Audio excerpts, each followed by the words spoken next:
Let's walk through this MCAT physics problem. A 70-kilogram astronaut jumps vertically with the initial speed of 1.5 meters per second on Earth. How much longer would the jump last on Mars, where gravity is 3.5 meters per second squared?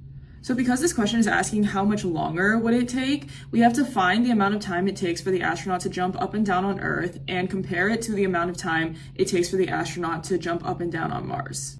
And anytime we're dealing with an object that goes into the air and then back down, we're dealing with a projectile motion problem. And because the astronaut is not being launched at an angle, this is going to be the formula where we're solving for the amount of time that it takes.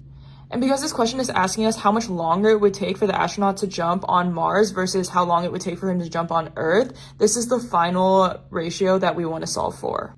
Now let's plug in numbers to solve for both the time on Earth and time on Mars. Let's start by solving for the amount of time that it would take for the astronaut to jump on Earth. This would be 2 times the initial velocity, which the problem tells us is 1.5 meters per second, divided by the acceleration of gravity, which on Earth is 10 meters per second squared.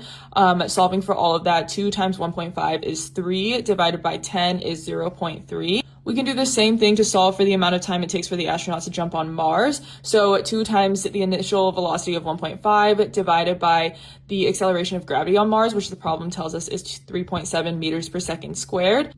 And a quick tip for dividing by a decimal when we don't have a calculator, I like to find the 2 whole numbers that surround this decimal and kind of estimate in between. So in this case, 2 times 1.5 is obviously 3.